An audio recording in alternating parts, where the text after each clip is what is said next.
처음부터 영원까지 하나님께서는 우리에게 한 가지 기준밖에 허락하시지 않으셨습니다. 바로 하나님께서 선포하시는 그 말씀만이 이 세상의 유일한 기준입니다. 그래서 우리같이 믿는 사람이든 믿지 않는 사람에게도 마찬가지로 유일한 기준이 바로 하나님의 말씀입니다. 그러나 이 죄인된 인간은 점차적으로 자신의 이러한 죄성을 합리화하기 위해서 여러 가지 기준들을 만들어냅니다. 때로는 종교의 모습으로, 때로는 학문의 모습으로, 때로는 문화의 모습으로. 그래서 어떻게 보면 자신이 보기에 좋으면 그것이 선이 되어버리고, 보기에 좋지 않으면 그것이 악이 되어버리는 거예요. 그래서 선과 악의 의미가 절대적인 것에서 상대적인 것으로 바뀌었습니다. 우리가 돌아보면 우리 각자의 삶 가운데서도 분명히 적용된 것들이 있을 거예요. 그런데 우리가 보면 하나님의 말씀은 영과 혼을 찔러 쪼개기까지 한다고 표현되어 있잖아요. 그러니까 죄인인 우리에게 그 말씀이 들려져 오면 두 가지 반응 중에 하나입니다. 싫어하거나 그 말씀을 듣고 순종하여 회개하거나. 그래서 어떤 말씀을 듣더라도 자신의 감정보다 순종하는 마음이 앞서는 사람은 회개하고, 반대로 자신의 이러한 죄된 본성이 앞선다면 화를 내고 사유교절을 혹은 그 말씀 자체를, 더 나아가서 하나님께 욕하고 정죄를 할 것입니다. 왜? 기분이 나쁘니까. 말씀이 들려져 오니까 괴로우니까, 진리가 들려져 오니까 그것을 인정하고 싶지 않으니까. 왜냐하면 지금까지는 세상의 수많은 기준들로 인해서 우리가 속고 살아오고 있었는데, 이것도 맞고 저것도 맞고, 이것도 맞고 이것도 괜찮고,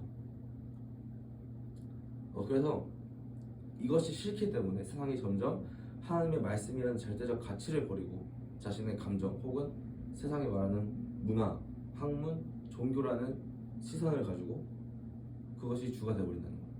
감정이 나쁘다는 게 아니라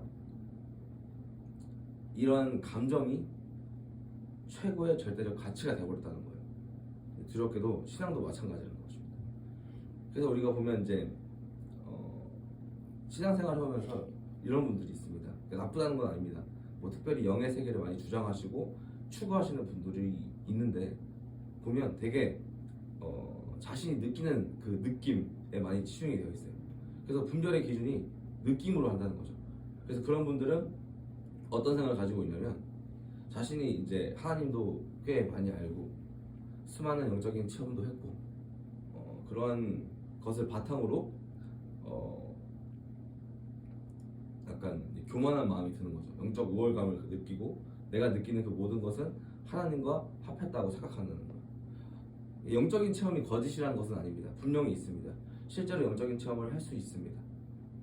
그런데 느낌이 자신의 분별의 기준이 되고 그 자체가 자신이 섬기는 형상인 하나님이 되어버리는 거예요. 영의 세계가 가짜라고 아예 무시하라는 얘기는 절대 아닙니다. 그런데 너무나도 다양한 방면에서 자신의 느낌을 신뢰하고 그것이 하나님이 되어버린 거예요. 정말 안타까운 현실이고 때로는 정말 두려운 얘기죠.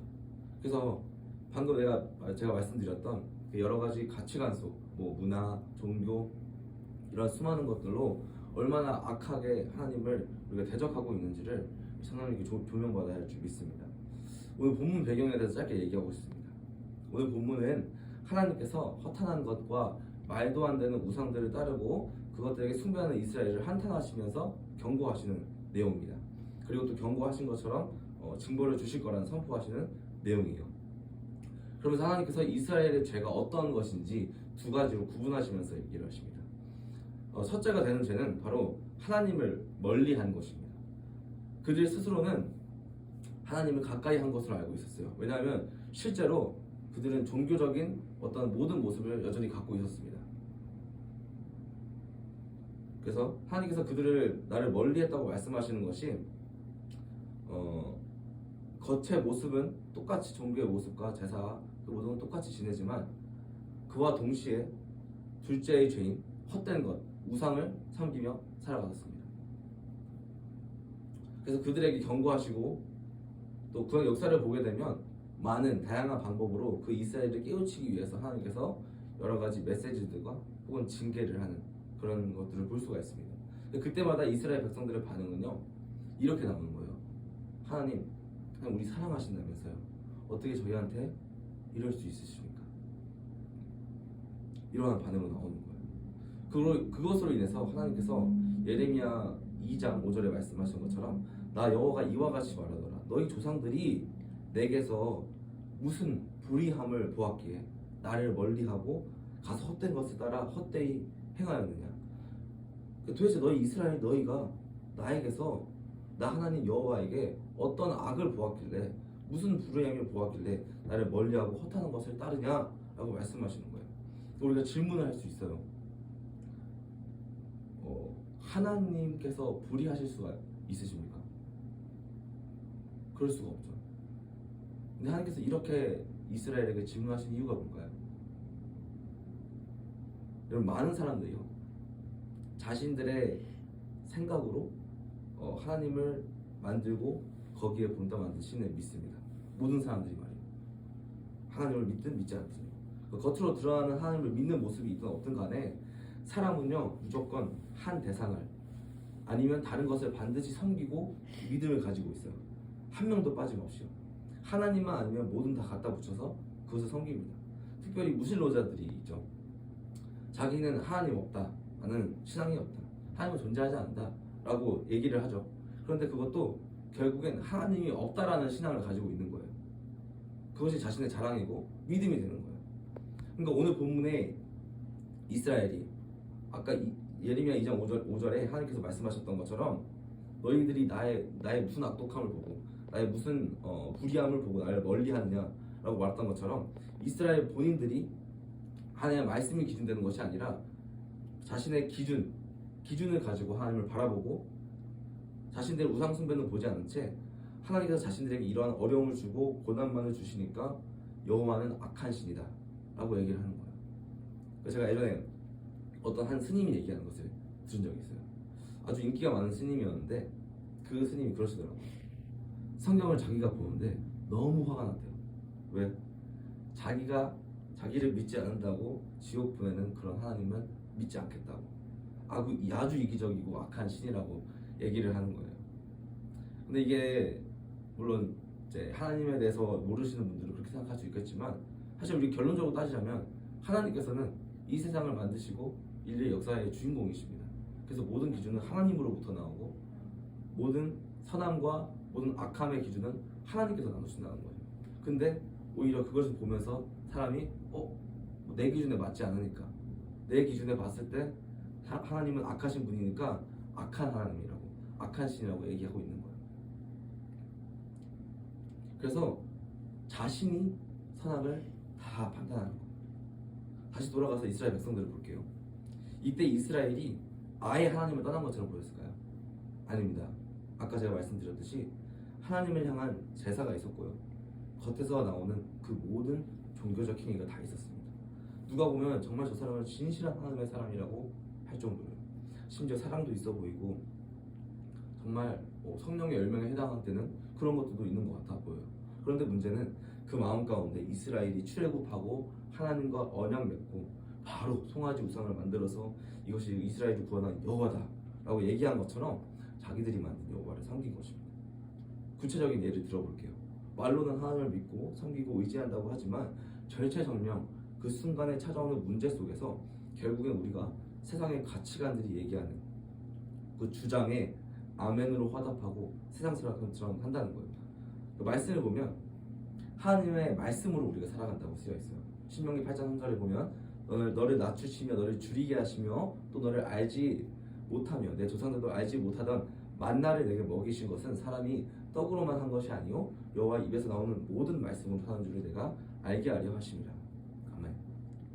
그러나 이 말씀은 여전히 존재하고 아멘으로 우리가 할 수 있지만 실제로 우리가 문제가 터지면 물질적으로 문제가 어려움이 오게 된다면 하나님께 나아가기보다 당장에 보이는 것에 살아가고 있다는 거예요.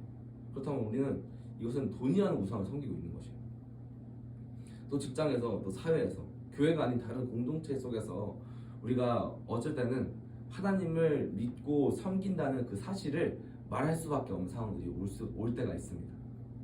그리고 내가 그렇게 하나님을 믿고 섬기고 있어요 라고 얘기했을 때 실제적으로 나에게 불리해질 경우도 있습니다. 근데 그 속에서 그 앞에 당당히 우리가 그리스도인이라는 것을 말하지 못한다면 우리는 다른 우상을 섬기고 있는 것일지도 모르겠다는 것이에요. 왜? 하나님의 말씀이라는 기준보다 당장 나에게 보이는 그런 세상의 가치관과 기준이 더 중요했기 때문인 거죠. 그래서 여러분, 이 죄라는 것은요, 아담과 하와 때부터 시작되었는데 그들의 죄는 선악과를 먹었기 때문에 죄가 아닙니다. 뱀의 그 간교한 말을 듣고 하나님께서 말씀하시는 너가 정령 죽으리라 라는 말씀을 경히 여겼기 때문입니다. 그러니까 그 순간 뱀의 그 간교한 말을 듣고 맞아, 저 선악과 너무 맛있게 생겼고 너무 보암직하고 이거 먹고 죽을 리가 없지 라는 자신의 잣대, 그 순간에 절대적 기준이 되어서 하나님의 말씀을 믿지 않는 거예요. 그래서 자신의 그 기준이, 그 잣대가, 그 프레임이 그 순간엔 하나님의 말씀보다 더 위에 있던 것입니다. 이것이 바로 우리의 원죄입니다. 그 순간 자신의 최고의 가치는 내 기준이 되어버린 거죠. 여러분, 하나님은 생명의 근원 되십니다. 그런데 우리는 계속해서 그 생명의 근원 되시는, 생수의 근원 되시는 주님을 떠나 살고 있는 것 같습니다. 애석하게도 그 겉은 모든 종교적 모습을 갖고 있다는 거예요. 진짜 누가 봐도 와, 저 사람은 진짜 그리스도인이다 하는데도, 그래서 자기가 절대적 기준이 되어서 정말 결국에는 하나님을 이리저리 판단합니다. 하나님 어떻게 나한테 이러실 수 있습니까? 하나님이 저한테 이러셔도 되는 것입니까? 제가 어떻게 했는데? 그리고 하나님께서 자기의 기준에 벗어나면 하나님까지도 악하다고 얘기할 수 있다는 거예요. 우리 죄성.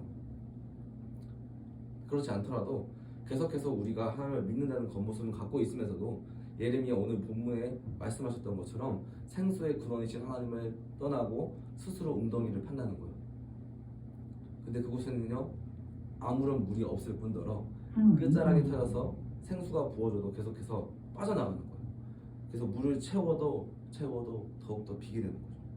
그래서 여러분과 저 스스로에게 질문하고 싶습니다. 우리의 최고의 가치는 무엇입니까? 문제가 생길 때, 갈등이 생길 때 우리 속에서 들려져 오는 소리가 무엇입니까? 세상에서 흔히 말하는 생각들입니까? 아니면 하나님의 절대적인 가치인 하나님의 말씀들입니까? 우리 삶에서 선택의 길을 섰을 때 그 선택이 하나님과 무관하다면 우리는 오늘 본문의 죄를 범하고 있을지도 모르겠습니다. 물이 없던 웅덩이에서 허덕되던 모습이 바로 우리였을지도 몰라요. 오늘 본문의 이스라엘의 모습이 우리였을지도 모른다는 것입니다. 이 시간 우리를 향해 손을 내미시는 예수님의 손을 잡고 그 웅덩이에 나와 하나님의 생명의 강가로 향하시는 여기 계신 모든 분들 되시기를 소망합니다. 아멘. 이 시간 기도하겠습니다.